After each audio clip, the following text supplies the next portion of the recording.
Imom Junayd rahimahulloh aytadi, xushu allamul g'uyub bo'lgan zotga hokisor bo'lish.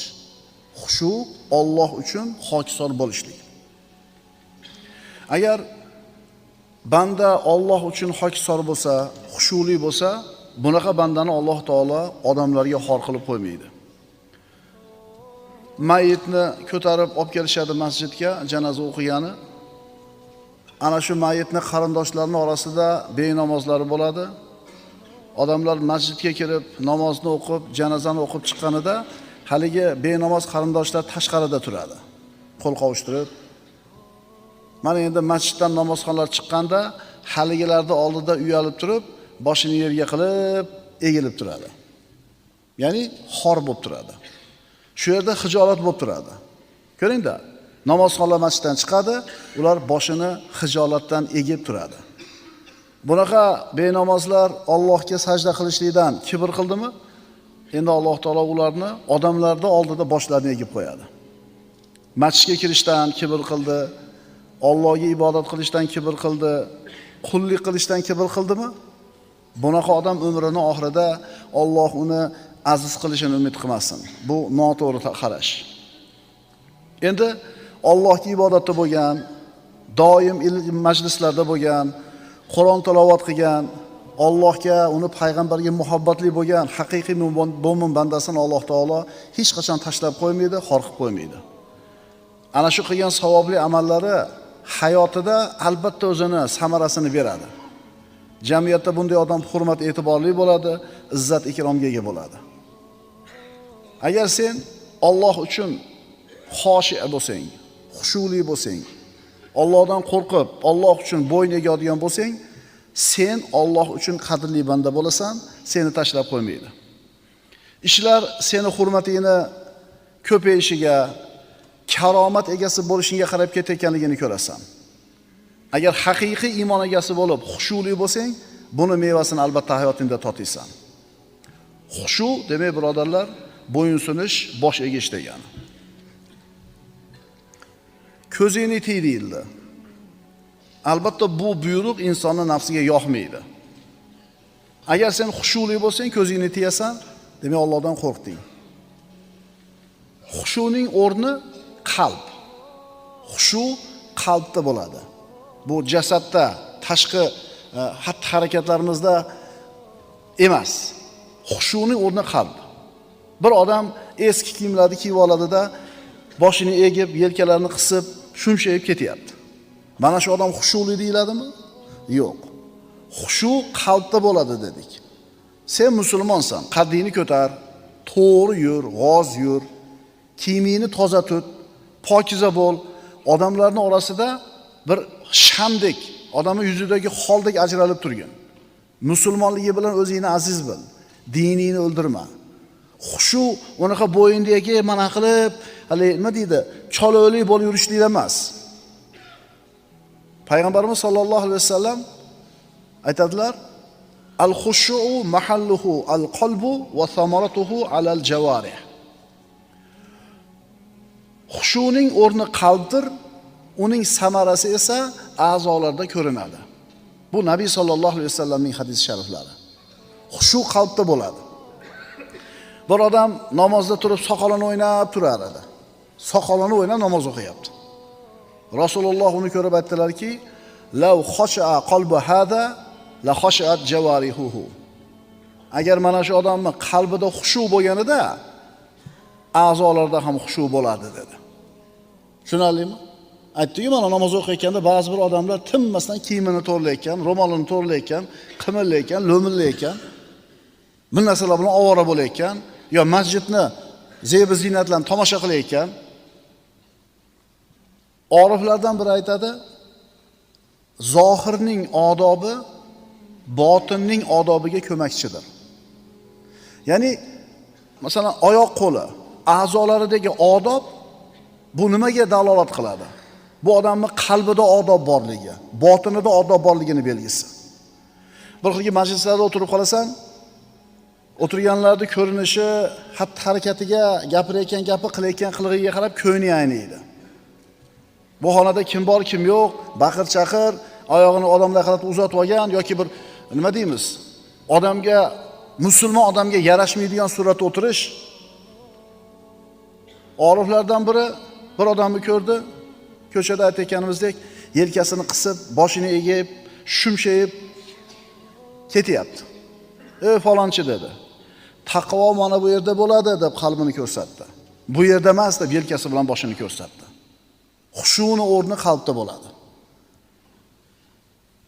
Kofirning oldida musulmon odam o'zini xor qilib qo'ymaydi. Mana Quraysh mushriklari Hubayb ibn Adi roziyallohu anhuni azoblashlik uchun Tanimga olib chiqishdi Makkadan. Qatl qilishda azoblab, etidan parcha-parcha go'shtlari kesib azob berishdi. Shunda Abu Sufyon ibn Harb aytdiki, "Xohlarmiding? Hozir sen o'zingning o'rningda bo'lib, uyingda bo'lib, Muhammad sallallohu alayhi vasallam seni o'rningda bo'lib qolishligini." Hubayb ibn Adi nima dedi? "Vallohi, men oilam oldida bo'lib, dunyoni hamma yaxshilik, ofiyat qo'limda turib, Rasulullohga o'tirgan joyda bitta tikantirish kirishini xohlamayman." Mana javob. Allohdan qo'rqqan xushuli qalb egasi musulmon bo'lmaganlarda oldida o'zini xor qilib qo'ymaydi. Kofirlarga g'amini, dardini aytib to'kib solmaydi. Musulmonga to'g'ri kelmaydi. Qalbida xushusi bor odam faqat Allohga dardini aytadi, odamlarga dardini aytmaydi. Payg'ambarimiz aytganlar: "Man jalasa ila g'aniyin fatada'za lahu zahaba thulutha dinihi." Qaysi bir mu'min bir boy odam bilan birga o'tirsa va uni oldida hokisor tutsa, o'zini xor tutsa, uni oldida past tutsa, dinini 3dan 2 qismi ketdi deganlar. Faqat boyligi uchun oldida qulluq qilib turadi. Agar bu boyni savobli amallari bo'lsa, xayrli ishlari bo'lsa, xayr xo'p. Ana shu qilgan yaxshi amallari uchun u boyni hurmat qilaylik, unga bir hurmat e'tibor ko'rsataylik. Endi bunaqa ishlari bo'lmasa-chi? Qo'lida dunyosi katta bo'lib turib baxil bo'lsa, odamlarga foydasi tegmaydigan bo'lsa, bunaqa boyda nimasini hurmat qilasiz? To'g'ri-da. Mahallani transformatorga pul yig'sa, hamma 200 so'mdan beradi, u ham 200 so'mdan beradi. Asfaltiga 5000 so'mdan bersa, u ham 5000 so'm beradi. Ha, uni nima bir farqi bor boshqalardan? Shuning uchun puldorning oldida o'zini past tutayotgan kambag'al dinini 3dan 2 qismi ketgan bo'ladi. Mo'min Allohga dardini aytadi. Allohga shikoyat qiladi. Shikoyat qilganda hamchi ustiga kelgan kundan shikoyat qilmaydi. Chunki uni ustiga kelgan yaxshi yomon kun Allohning taqdiri.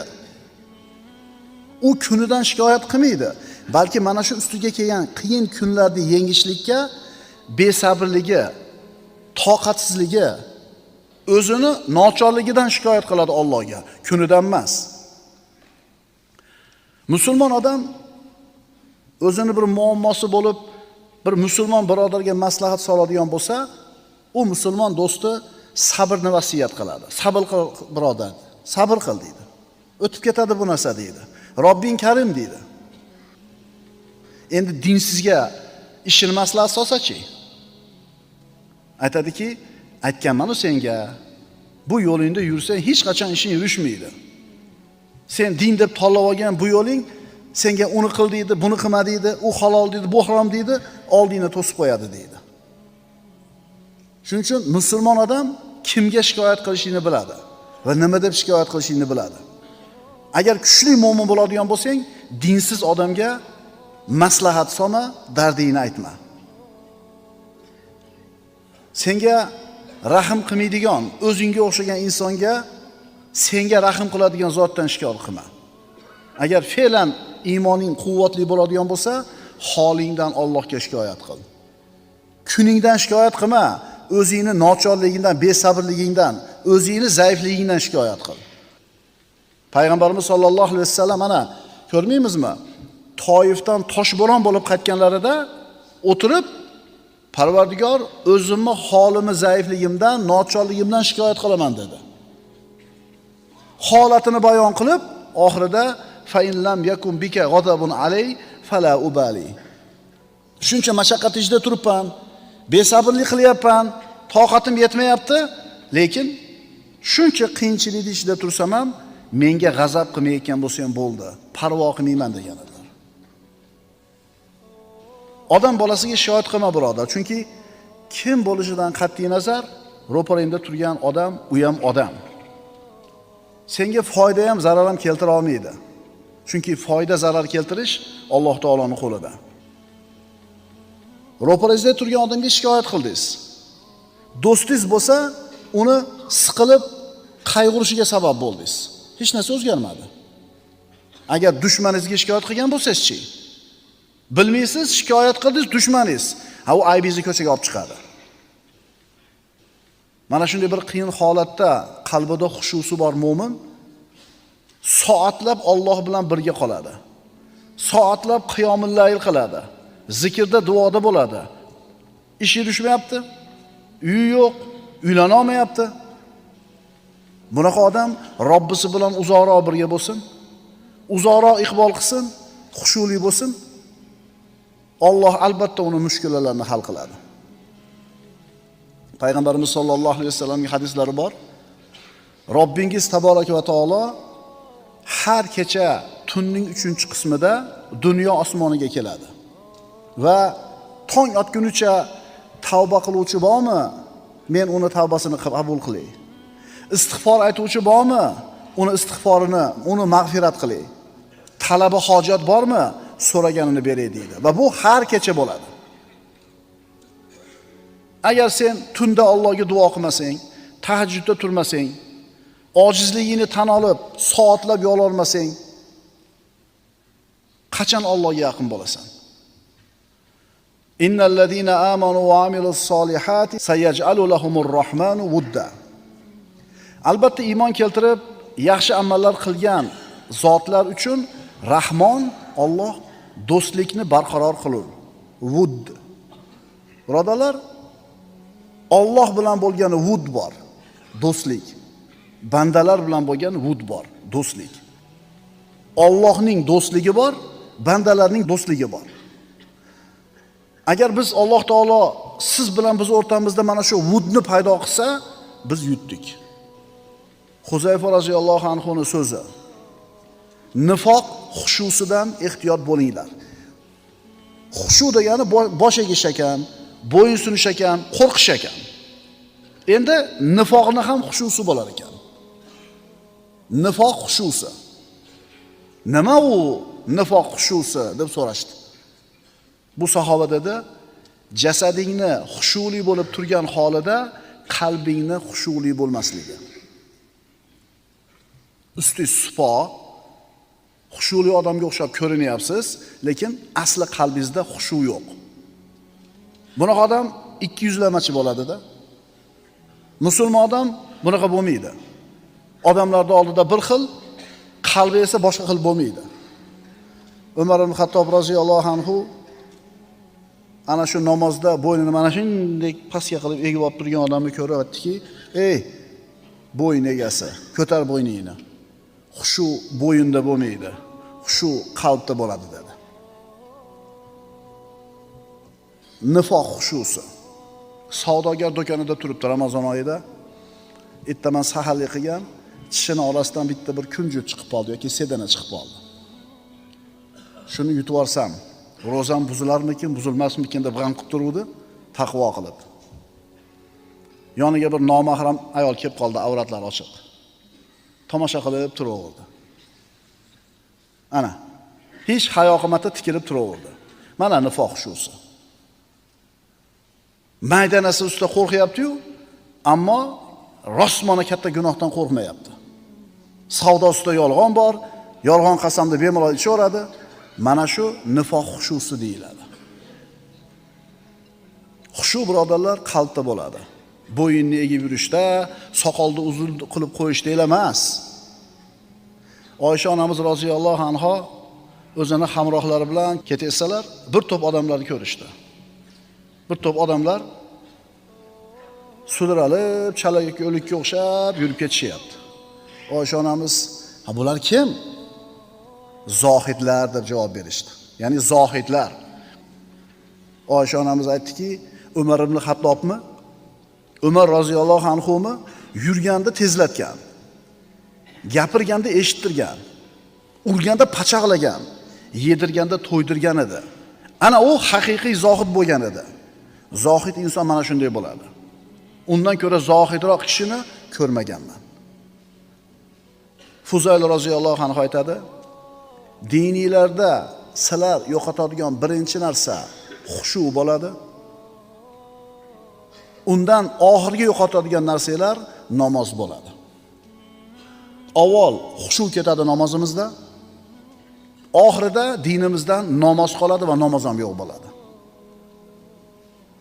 Birov namozda turadi, tinimsiz kiyimini tuzatayotgan, hali soatiga qarab qo'yadi, hali atrofiga alanlaydi, safda turib shiftni tomosha qiladi, masjidda shiftini. Namozga ahamiyati yo'q. Mana shu odam namozda xushusi yo'q odam bo'ladi. Sahl rahimahulloh aytadi, kimning qalbi xushuli bo'lsa, bas shayton unga yaqinlasha olmaydi. Bu mavzuda aytilish kerak bo'lgan ikkita nuqta qoldi. Birinchidan, agar xushuli bo'lmoqchi bo'lsang, odamlarning ko'zlaridan uzoqroq bo'l. Chunki yolg'iz bo'lmaydigan bo'lsang, tinimsiz odamlarning orasida bo'ladigan bo'lsang, bu holat seni xushuyingni kamaytirib yuboradi. Namoz o'qiyapsan, yig'lamoqchisan. Atrofingda odam to'ldir. Qalbing yumshab ketdi. Nima qilasan? Yig'lasang, riyoga o'xshab qoladi. Shuning uchun ancha-muncha yolg'iz qolib turishlik kerak. Qiyomul laylni, vitr namozini, nafl namozlarini uyda o'qib turish kerak. Qur'on tilovati, zikrlarni. Chunki odamlar orasida ekan, o'zi sezib sevmasdan inson boshqalarni kuzatadi. Aytilish kerak bo'lgan ikkinchi nuqta, odamlarga o'zingdagi xushuni ko'z-ko'z qilishga urinma. Chunki bu narsa xushuyingni zaiflashtirib yuboradi. Eng afzal xushu bu maxfiy xushu. Namozda turibsiz, ko'zingizga yosh keldi, yig'layapsiz. Odamlar ko'radi-da, qaraya, maza qilib yig'layapti. Qalbi erib ketdi-da, qalbida xushu bor ekanda. Buni eshitganda yana riyo kiradi ichingga. Shuning uchun ora-chorada birodarlar, bizda g'ori Hiro bo'lish kerak. Nima degani bu? Payg'ambarimiz sollallohu alayhi vasallam ana shu vahiy kelishiga oz qolganida toqqa chiqib ketib g'orda yolg'iz o'tirarmidilar? Ora-chorada yolg'iz o'tirishlikni ham bir odatlanib turaylik. Xushuni ikkita narsa zaiflashtiradi. Doim odamlar bilan birga bo'lish va xushuni ko'z-ko'z qilish. Mana birodarlar, xushu degan mavzuyimiz nihoyasiga yetdi. Xushu insonning qalbi Allohga egilib turishi. Xushu Allohga muhtoj bo'lib turishlik. Xushu Allohga itoatli bo'lish. Xushu bandani qalbi Alloh bilan band bo'lishligi. Ali roziyallohu anhu aytadi, afdalu zuhdi ixfauz zuhdi. Eng yaxshi zohidlik yashirin zohidlik. Birovga bildirmasdan qilinadigan zohidlik. Allohning nazarida xushuli bo'laylik, odamlarning ko'zlarida emas. Aqulu qawli hada va astagfirulloh li va lakum. Assalomu alaykum va rahmatullohi va barakatuh.